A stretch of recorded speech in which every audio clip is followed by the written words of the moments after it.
യദു, ഇറാനെ സംബന്ധിച്ച് പറയുമ്പോൾ ഇപ്പോഴും ചർച്ചകൾ നിർണായകമായിട്ട് തുടരുകയാണ്. നിർണായക ചർച്ചകൾ നടന്നുകൊണ്ടിരിക്കുകയാണ്. പക്ഷേ പുറത്തു വരുന്ന വിവരങ്ങൾ അനുസരിച്ച് ഒരു ഒത്തുതീർപ്പിലേക്ക് അല്ലെങ്കിൽ ഒരു കൃത്യമായ ഒരു അജണ്ടയിലേക്ക് അല്ലെങ്കിൽ ഒരു കരാറിലേക്കൊന്നും എത്താൻ ഇതുവരെ സാധിച്ചിട്ടില്ല. അപ്പോൾ അതിനർത്ഥം ചർച്ചകൾ ഇനിയും തുടരും. ഒരുപക്ഷെ ഈ ചർച്ചകൾ അവസാനിച്ചാൽ തന്നെയും കൃത്യമായ ഒരു രീതിയിൽ അല്ലെങ്കിൽ വളരെ സമാധാനപരമായി മുന്നോട്ട് പോകാൻ സാധിക്കുമെന്നുള്ള ഒന്നും ഇപ്പോൾ നമുക്ക് പറയാറായിട്ടില്ല.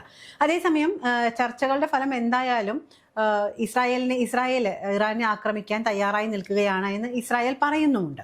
അപ്പോൾ ഇങ്ങനെയൊക്കെ നടക്കുന്ന ഈ ഒരു സന്ദർഭത്തിൽ എന്തായിരിക്കും ഇനി സംഭവിക്കാൻ പോകുന്നത്? വിദ്യ, ഇപ്പോൾ ചർച്ചകൾ നടന്നുകൊണ്ടിരിക്കുന്നത് സ്വിറ്റ്സർലൻഡിലെ ജനീവയിലാണ്. അവിടെ കൃത്യമായ രീതിയിലുള്ള ചില നിർദ്ദേശങ്ങളുടെ അടിസ്ഥാനത്തിലാണ് അമേരിക്കയുടെ പ്രതിനിധികൾ ഇറാനുമായി ചർച്ച നടത്താൻ പോകുന്നത്. ഇത് രണ്ടാം ഘട്ട ചർച്ചയാണ്. അപ്പോൾ ഈ ചർച്ചയിൽ ഏറ്റവും പ്രധാനമായി ഉയർന്നു വരുന്ന വിഷയമെന്ന് പറയുന്നത് ആണവ കരാർ തന്നെയാണ്. അതായത് ഇറാൻ ആണവ ശേഷി പൂർണ്ണമായും ഇല്ലാത്ത രാജ്യമായി മാറണം. അതായത് യുറേനിയം സമ്പുഷ്ടീകരണം മുഴുവനായി ഇറാൻ അവസാനിപ്പിച്ചുവെങ്കിൽ മാത്രമേ ഞങ്ങൾ ഏതെങ്കിലും തരത്തിൽ ഇറാനുമായൊരു വിട്ടുവീഴ്ചയ്ക്കുള്ളൂ എന്ന മട്ടിലാണ് ട്രംപും അതുപോലെ അമേരിക്കയുടെ പ്രതിനിധികളും സംസാരിക്കുന്നത്. പക്ഷേ ഇറാനെ സംബന്ധിച്ച് ഇറാൻ ഒരിക്കലും പരിപൂർണമായി യുറേനിയം സമ്പുഷ്ടീകരണം അവസാനിപ്പിക്കാൻ തയ്യാറല്ല. ഈ കോൺഫ്ലിക്റ്റാണ് രണ്ടാമത്തെ ചർച്ചയിലേക്ക് കാര്യങ്ങൾ എത്തിച്ചത്. ഒന്നാമത്തെ ചർച്ചയിലും ഇറാൻ ശക്തമായി ഈ നിലപാട് തന്നെയാണ് പറഞ്ഞത്. അപ്പോൾ അതുകൊണ്ടാണ് വീണ്ടും ഒരു ചർച്ച കൂടി നടത്താം എന്ന് അമേരിക്കൻ പ്രസിഡന്റ് പറയുന്നത്. വീണ്ടും ഒരു ചർച്ചയ്ക്ക് കളം ഒരുങ്ങുന്നതും അത്തരമൊരു സാഹചര്യത്തിലാണ്. പക്ഷേ ഇവിടെ നമ്മൾ മനസ്സിലാക്കേണ്ട ഒരു കാര്യം, ഒരു വശത്ത് ഈ ചർച്ചകൾ പുരോഗമിക്കുമ്പോൾ മറുവശത്ത് ഒരു വലിയ യുദ്ധ നീക്കം തന്നെ പുരോഗമിച്ചുകൊണ്ടിരിക്കുകയാണ്. അതാണ് ഈ ചർച്ചയിലെ ഏറ്റവും പ്രധാനപ്പെട്ട ഒരു കാര്യം. അതായത് അമേരിക്കയും ഇറാനും തമ്മിൽ ഒരു നല്ല ബന്ധത്തിൽ ഈ ചർച്ച നടന്ന് ഇരുവരും തങ്ങൾക്ക് ഗുണകരമാകുന്ന രീതിയിലേക്കുള്ള പോയിന്റുകൾ കൊണ്ടുവന്ന് അതിനനുസരിച്ച് ഒരു ആണവ കരാറിൽ ഒപ്പിട്ട് പിരിയാൻ കഴിഞ്ഞാൽ പശ്ചിമേഷ്യ രക്ഷപ്പെട്ടു. പിന്നെ ഒരിക്കലും ഒരു യുദ്ധമുണ്ടാകില്ല. ഇറാൻ കുതിക്കും, അല്ലെങ്കിൽ ഇറാൻ ഒരു വലിയ മുന്നേറ്റമുണ്ടാകും, പശ്ചിമേഷ്യയിലെ മുഴുവൻ പ്രശ്നങ്ങളും ഇതോടുകൂടി തീരും എന്നൊക്കെ കരുതപ്പെട്ടിരുന്നു. പക്ഷേ അവിടെ ഇസ്രായേലിൻ്റെ നിർണായകമായൊരു നീക്കത്തിലൂടെ പശ്ചിമേഷ്യയിലെ യുദ്ധഭീതി വീണ്ടും വർദ്ധിപ്പിക്കുന്ന നിലയിലേക്ക് കാര്യങ്ങൾ പോവുകയാണ്. അതായത് ഒരു വശത്ത് ഇറാൻ്റെ ആണവ സമ്പുഷ്ടീകരണവുമായി ബന്ധപ്പെട്ട വിഷയങ്ങൾ ഉൾപ്പെടെ പല വിഷയങ്ങളും പരിഹരിക്കാൻ വേണ്ടിയിട്ട് അമേരിക്കൻ പ്രസിഡന്റ് ഡൊണാൾഡ് ട്രംപ് കൂടി മുൻകൈ എടുത്തൊരു ചർച്ച നടക്കുന്നു.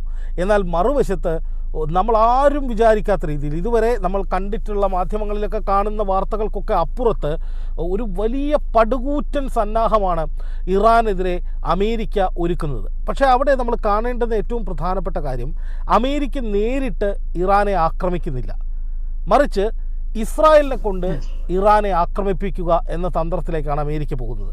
അത് വളരെ നിർണായകമായൊരു നീക്കമാണ്. കാരണം ഏതെങ്കിലും ഒരു തരത്തിൽ ഇറാന് നേരെ അമേരിക്ക ആക്രമണം നടത്തിയാൽ അതിൻ്റെ ഏറ്റവും വലിയ ഭവിഷ്യത്തുകൾ അനുഭവിക്കാൻ പോകുന്നത് അറബ് രാജ്യങ്ങൾ കൂടിയായിരിക്കും. അതിൽ പ്രാഥമികമായി അമേരിക്കയായിരിക്കും. കാരണം അമേരിക്കയുടെ പടക്കപ്പലുകൾ മുക്കും, അതുപോലെ തന്നെ അമേരിക്കയ്ക്ക് നേരെ അമേരിക്കയുടെ സൈനിക കേന്ദ്രങ്ങളിൽ ആക്രമണം ഉണ്ടാകും, അമേരിക്കയുടെ സൈനികരെ വധിക്കും, അമേരിക്കയുടെ സന്നാഹങ്ങൾ ഇല്ലാതാക്കും.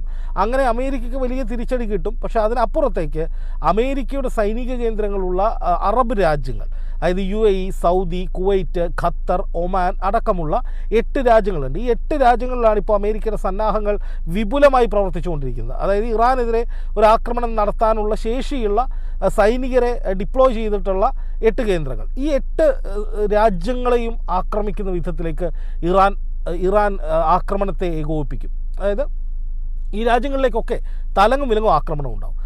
അത് അമേരിക്കയോടുള്ള വലിയ വിദ്വേഷത്തിന്, അതായത് പശ്ചിമേഷ്യയിൽ അമേരിക്കയ്ക്കെതിരെ ഒരു വലിയ വിദ്വേഷം ഉണ്ടാകുന്നതിന് കാരണമാകും. അതുകൊണ്ട് തന്നെ അത്തരമൊരു നീക്കത്തിലേക്ക് അമേരിക്ക പോകുന്നില്ല, മറിച്ച് ഇറാനെ ആക്രമിക്കാൻ ഇസ്രായേലിനെ പിന്തുണയ്ക്കുക. ഇത് അമേരിക്ക പറയുന്നു, ഞങ്ങൾ ഇറാനുമായി കരാറുണ്ടാക്കിയതാണ്, ഇത് ഇസ്രായേലും ഇറാനും തമ്മിലുള്ള പ്രശ്നമാണ്. അപ്പോൾ സ്വാഭാവികമായിട്ടും ഞങ്ങളുടെ ഏറ്റവും പിന്തുണയുള്ള രാജ്യം ഇസ്രായേൽ ആയതുകൊണ്ട് ഇസ്രായേലിനെ സംരക്ഷിക്കാൻ ഞങ്ങൾ കളത്തിലിറങ്ങുകയാണ് എന്ന നിലയിലേക്ക് ഇസ്രായേലിനെ കൊണ്ട് ഇറാനെ അടുപ്പിച്ച് അതിൽ നിന്ന് നേട്ടമുണ്ടാക്കാനുള്ള വ്യക്തമായ ശ്രമമാണ് അമേരിക്ക ഇപ്പോൾ നടത്തുന്നത്. ഈ രണ്ടാം ഘട്ട ചർച്ചകൾ ഒരിക്കലും അമേരിക്കൻ പ്രസിഡന്റ് ഡൊണാൾഡ് ട്രംപുമായോ അല്ലെങ്കിൽ ഈ ഇറാൻ വിദേശകാര്യമന്ത്രി അബ്ബാസ് അരാഗ്ചിയുമായോ നേരിട്ട് നടത്തുന്നതല്ല. ഇതൊരു മധ്യസ്ഥ ചർച്ചയ്ക്കിലൂടെയാണ് ഈ ഒരു ഇപ്രാവശ്യത്തെ ചർച്ച മുന്നോട്ട് പോകുന്നത്. അപ്പോൾ ഈ ഒരു ചർച്ചയിൽ ഏറ്റവും എടുത്തു പറയേണ്ട കാര്യം എന്ന് പറയുന്നത്, നമ്മുടെ ഇറാൻ വിദേശകാര്യമന്ത്രി പറഞ്ഞിരിക്കുന്നത് ഭീഷണികൾക്ക് മുൻപിൽ ഞങ്ങൾ വഴങ്ങില്ല, മറിച്ച് ന്യായമായ കരാർ ഉണ്ടാക്കിയാൽ അതിൽ ഞങ്ങൾ ഒപ്പിടാൻ തയ്യാറാണ്, അതുമായി മുന്നോട്ട് പോകാമെന്നാണ് പറഞ്ഞിരിക്കുന്നത്. പക്ഷേ ഇങ്ങനെയൊക്കെ പറയുമ്പോഴും ഒരു കാര്യം എടുത്ത് അല്ലെങ്കിൽ നമ്മൾ ശ്രദ്ധിക്കേണ്ട ഒരു കാര്യം എന്ന് പറയുന്നത്, അമേരിക്കയുടെ കപ്പൽ ഇപ്പോഴും അവിടെ തന്നെ തുടരുകയാണ്. ഒപ്പം തന്നെ ഇറാൻ സൈനികാഭ്യാസം തുടരുകയും ചെയ്യുന്നുണ്ട്. അപ്പോൾ രണ്ടു പേർക്കും ഈ ഒരു ചർച്ചയിലൂടെ മനസ്സിലായിരിക്കുന്ന ഒരു കാര്യം, ഇതൊരു സമവായത്തിലേക്ക് പെട്ടെന്ന് എത്താൻ സാധ്യത കുറവാണ്. അതുകൊണ്ട് തന്നെ ഇത് സൂചിപ്പിച്ചതുപോലെ അമേരിക്ക ഇസ്രായേലിനെ മുൻനിർത്തി ഒരു യുദ്ധത്തിന് തയ്യാറെടുത്താൽ തങ്ങൾ ശക്തമായി പ്രതികരിക്കുമെന്നൊരു സൂചന തന്നെയാണ്.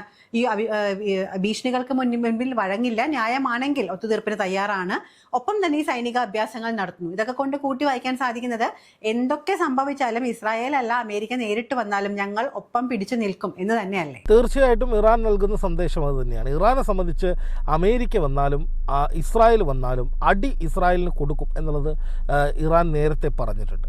അതായത് ഇറാൻ്റെ പരമോന്നത നേതാവ് ആയത്തുള്ള അലി ഖാംനയുടെ ഉപദേഷ്ടാവ് ഒരു ഘട്ടത്തിൽ അദ്ദേഹത്തിൻ്റെ സോഷ്യൽ മീഡിയ പ്ലാറ്റ്ഫോമിൽ കുറിച്ചത്, ടെല്ലവീവിൻ്റെ ഹൃദയം പിളർക്കാൻ ഞങ്ങൾ തയ്യാറായിട്ടുണ്ട് എന്നുള്ളതാണ്.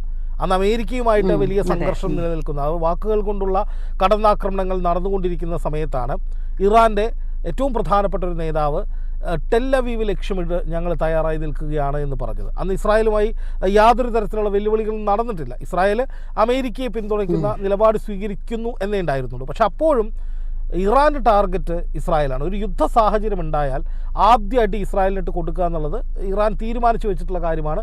അതിനു വേണ്ടിയിട്ടുള്ള സകല തയ്യാറെടുപ്പുകളും ഇറാൻ ശക്തമാക്കിയിട്ടുണ്ട്.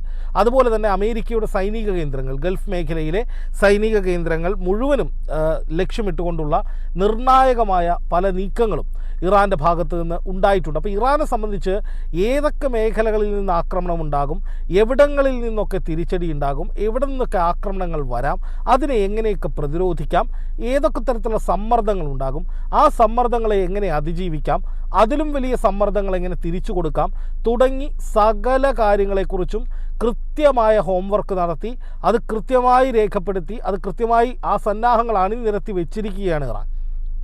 ഇറാനെ സംബന്ധിച്ച് നഷ്ടപ്പെടാനൊന്നുമില്ല, അല്ലെങ്കിൽ ഇറാനെ സംബന്ധിച്ച് അവർ ആക്രമണം പ്രതീക്ഷിച്ചു തന്നെയാണ് മുന്നോട്ട് പോകുന്നത്. ഈ പറയുന്ന ഇപ്പോഴത്തെ ഇസ്ലാമിക ഭരണകൂടം അധികാരത്തിലേറി 49 വർഷമായിട്ട് ഇത്രയും വർഷം ഇറാൻ ഒരുപാട് വെല്ലുവിളികൾ നേരിട്ടിട്ടുണ്ട്, ഉപരോധങ്ങൾ നേരിട്ടിട്ടുണ്ട്, ആക്രമണങ്ങൾ നേരിട്ടിട്ടുണ്ട്, ഈ പറയുന്ന പിടിച്ചെടുക്കാനുള്ള നീക്കങ്ങൾക്ക് വിധേയമായിട്ടുണ്ട്. പക്ഷേ അതിനെയൊക്കെ അതിജീവിച്ചുകൊണ്ട് മുന്നോട്ട് പോകുന്നൊരു ഭരണകൂടമാണിത്. ഏറ്റവും ഒടുവിൽ വലിയ പ്ലാനിങ്ങോടുകൂടി അമേരിക്കയും ഇസ്രായേലും ഒക്കെ വലിയ പദ്ധതി തയ്യാറാക്കിയിട്ട് ഇറാനെ ഇറാൻ ഉള്ളിൽ ആഭ്യന്തര കലാപം ഉണ്ടാക്കാൻ ശ്രമിച്ചിട്ട് അതിനെ അവർ അതിജീവിക്കുന്ന കാഴ്ച നമ്മൾ കണ്ടു. അപ്പോൾ സകല തരത്തിലുള്ള വെല്ലുവിളികളെയും അതിജീവിച്ചുകൊണ്ട് മുന്നോട്ട് പോകുന്ന ഒരു ഭരണകൂടം ഇത്രയും കാലം ഒരു ആക്രമണം പ്രതീക്ഷിച്ച് തന്നെയാണ് നിൽക്കുന്നത്. ഇപ്പോൾ ട്രംപ് ഈ അടുത്ത് പറയുന്നു ഇറാനിലെ ഭരണമാറ്റം വേണം, അതാണ് ഞങ്ങളുടെ ആഗ്രഹമെന്ന് ട്രംപ് പറയുന്നുണ്ട്. അത് ഉൾപ്പെടെയുള്ള വെല്ലുവിളികൾക്ക് മുന്നിലാണ് ഇറാൻ പൊരുതുന്നത് എന്നുള്ളതാണ് ഇതിലേറ്റവും പ്രധാനപ്പെട്ട കാര്യം. ഇപ്പോൾ നോക്കുക, സന്നാഹങ്ങൾ നോക്കുക. 40,000-ഓളം പുതിയ സൈനികരെ അമേരിക്ക ഈ യുദ്ധത്തിന് വേണ്ടി വിനിയോഗിച്ചിട്ടുണ്ട് പല രാജ്യങ്ങളിലായിട്ട്. അതുപോലെ ജോർദാൻ ഇപ്പോൾ അമേരിക്കയുടെ ഏറ്റവും പ്രധാനപ്പെട്ട ഒരു കേന്ദ്രമാണ്.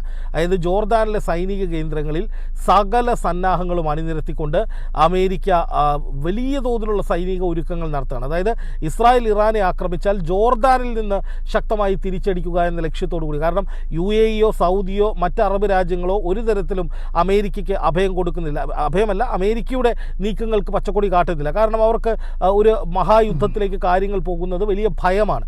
അപ്പോൾ അത്തരമൊരു സാഹചര്യത്തിലേക്ക് ഒരിക്കലും അമേരിക്ക പോകാൻ ആഗ്രഹിക്കുന്നില്ല, ഈ അറബ് രാജ്യങ്ങൾ പോകാൻ ആഗ്രഹിക്കുന്നില്ല. അപ്പോൾ സ്വാഭാവികമായിട്ടും അമേരിക്കയ്ക്ക് ഒരു പിന്തുണ കൊടുക്കുന്നത്, അല്ലെങ്കിൽ അമേരിക്കയുടെ ബേസ് പ്രവർത്തിക്കാൻ വേണ്ടിയിട്ടുള്ള ഗ്രീൻ ഫ്ലാഗ് കൊടുത്തിരിക്കുന്ന ഒരേ ഒരു രാജ്യം ഇപ്പോൾ നിലവിൽ ജോർദാനാണ്. അപ്പോൾ ജോർദാനിലേക്ക് കൂടുതൽ സന്നാഹങ്ങൾ എത്തിച്ചുകൊണ്ട് അവിടെ നിന്ന് അതിവേഗത്തിൽ ഇസ്രായേലിന് ഒരു പിന്തുണ കൊടുക്കാനുള്ള ഒരു ഭാഗം അവിടെ അവർ ശരിയാക്കി വെച്ചിട്ടുണ്ട്, അമേരിക്ക ശരിയാക്കിയിട്ടുണ്ട്. അപ്പോൾ അതേസമയം തന്നെ USS ജെറാൾഡ് എന്ന് പറയുന്ന അവരുടെ ലോകത്തിലെ ഏറ്റവും വലിയ പടക്കപ്പലും ഇപ്പോൾ ഇറാനെ ലക്ഷ്യമിട്ട് നീങ്ങുകയാണ് എന്നാണ് പുറത്തു വരുന്ന വിവരം.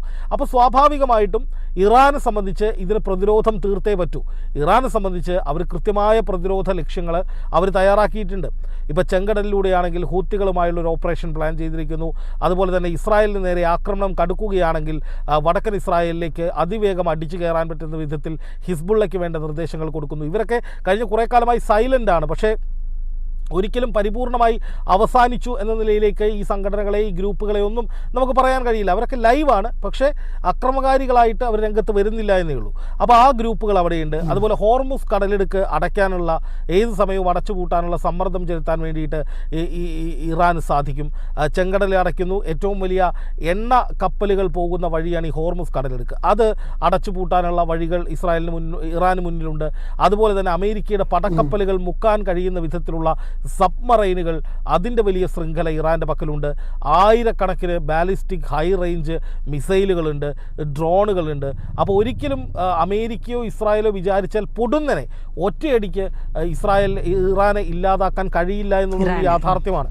എന്ന് മാത്രമല്ല, അമേരിക്കയുടെ സകല സന്നാഹങ്ങളെയും തച്ചുടയ്ക്കാൻ കഴിയുന്ന വിധത്തിൽ അമേരിക്കയുടെ ബങ്കർ ബസ്റ്റർ ബോംബുകൾ വന്നാൽ പോലും, അല്ലെങ്കിൽ B-2 സ്റ്റെൽത്ത് ബോംബർ വിമാനങ്ങൾ എന്ന് പറയുന്ന അവരുടെ ഏറ്റവും വലിയ വിമാനങ്ങൾ വന്നാൽ പോലും അതിനെ വരെ തകർക്കാൻ കഴിയുന്ന സന്നാഹങ്ങൾ തങ്ങളുടെ പക്കലുണ്ട് എന്ന് ഇറാൻ നേരത്തെ പ്രഖ്യാപിച്ചിട്ടുണ്ട്. അപ്പോൾ സ്വാഭാവികമായിട്ടും ഇസ്രായേലും അമേരിക്കയും ഒരു സംയുക്ത ആക്രമണം ഏത് നിമിഷവും നടത്താൻ സാധ്യതയുണ്ട് എന്ന വിവരങ്ങൾ ഇപ്പോൾ പുറത്തു വരികയാണ്. കാരണം അമേരിക്കയുമായി ചർച്ച നടത്തിയാലും ഇല്ലെങ്കിലും ഞങ്ങൾ ആക്രമിക്കുമെന്ന് ഇസ്രായേൽ പറയുന്നു. ഇസ്രായേലിനെ പിന്തുണയ്ക്കാൻ അമേരിക്ക ഈ സന്നാഹങ്ങൾ മുഴുവൻ കൊണ്ടുവരുന്നു. ഒരു വശത്ത് യുദ്ധത്തിന് വേണ്ട എല്ലാ പിന്തുണയും ചെയ്യുന്നു, അല്ലെങ്കിൽ യുദ്ധത്തിനുള്ള എല്ലാ മുന്നൊരുക്കങ്ങളും നടത്തുന്നു. മറുവശത്ത് ഈ പറയുന്നത് പോലെ സമാധാന കരാർ, ആണവ കരാർ എന്ന് പറഞ്ഞ് ചർച്ചയും നടത്തുന്നു. എപ്പോഴും നമ്മൾ എല്ലായിടത്തും കാണുന്ന അമേരിക്കയുടെ ഇരട്ട മുഖം, രണ്ട് വഞ്ചിയിൽ കാലിട്ടുള്ള അതേ പരിപാടി തന്നെയാണ് ഇവിടെയും നടക്കുന്നത്. എന്തായാലും അങ്ങനെ ഒരു ആക്രമണം ഇറാന് നേരെ അമേരിക്കയുടെ പിന്തുണയോടെ ഇസ്രായേൽ നടത്തിയാൽ അതൊരു മഹായുദ്ധ സ്വഭാവത്തിലേക്ക് പോകും. കാരണം ചൈന ഉൾപ്പെടെ ഇപ്പോൾ ഇറാന് വേണ്ടി പരസ്യമായി രംഗത്ത് വന്നിട്ടുണ്ട്. വെനിസ്വലയെ പിടിച്ചെടുത്ത അമേരിക്കൻ നടപടി ഏറ്റവും അധികം ബാധിച്ചിട്ടുള്ളത് ചൈനയെയാണ്. ചൈന വെനിസ്വലയിൽ നിന്ന് അതുപോലെ എണ്ണ ഇറക്കുമതി ചെയ്ത്, ചൈനയുടെ ഏതാണ്ട് 80% എണ്ണയും വരുന്നത് വെനിസ്വലയിൽ നിന്നായിരുന്നു. അപ്പോൾ അതിൻ്റെ അധികാരം അമേരിക്കയിലേക്ക് വന്നതോടുകൂടി ചൈനയ്ക്ക് വേണ്ട വിധത്തിൽ എണ്ണ കിട്ടാത്ത സാഹചര്യം വരുന്നു. അതിൻ്റെ ഒരു കലിപ്പ് ചൈനയ്ക്കുണ്ട്. അതുകൊണ്ട് തന്നെ ഈ വിഷയത്തിൽ ഇറാനോടൊപ്പം കട്ടയ്ക്ക് നിൽക്കാൻ തന്നെയായിരിക്കും ചൈനയുടെ തീരുമാനം. അല്ലെങ്കിൽ ചൈന ഇപ്പോൾ തന്നെ ഒരു യുദ്ധത്തിലേക്ക് പോകരുത് എന്ന നിലയിൽ മുന്നറിയിപ്പ് കൊടുക്കുന്നുണ്ട്. റഷ്യയുടെ സാഹചര്യം, റഷ്യയിൽ യുദ്ധം നടക്കുകയാണ്. റഷ്യ അല്പം തളർന്ന നിലയിലാണെങ്കിൽ പോലും സാങ്കേതികമായിട്ടുള്ള, ശാസ്ത്രീയമായിട്ടുള്ള പിന്തുണ ഇറാന് കൊടുക്കാൻ റഷ്യയ്ക്ക് ഒരു തടസ്സവുമില്ല. അതുണ്ടാവുകയും ചെയ്യും. അപ്പോൾ അങ്ങനെ ഒരു യുദ്ധം വരികയാണെങ്കിൽ രണ്ടു ചേരികളായി തിരിഞ്ഞുകൊണ്ടുള്ള ഒരു മഹായുദ്ധത്തിലേക്കായിരിക്കും കാര്യങ്ങൾ പോവുക. അങ്ങനെ ഉണ്ടാകുമോ എന്ന ഭീതിയിൽ തന്നെയാണ് ലോകം. പക്ഷേ ഇറാനെ സംബന്ധിച്ച് ഇറാൻ ഒരു ഭീതിയുമില്ല എന്നവർ ആവർത്തിച്ച് വ്യക്തമാക്കുകയാണ്. യുദ്ധമെങ്കിൽ യുദ്ധം, ആക്രമണമെങ്കിൽ ആക്രമണം, എന്തിനും ഞങ്ങൾ തയ്യാറാണ് എന്ന് അവർ പറയുകയും ചെയ്ത സാഹചര്യത്തിൽ അമേരിക്കയ്ക്കും ഇസ്രായേലിനും തിരിച്ചടികൾ ഉണ്ടാകും എന്ന കാര്യത്തിൽ സംശയം വേണ്ട.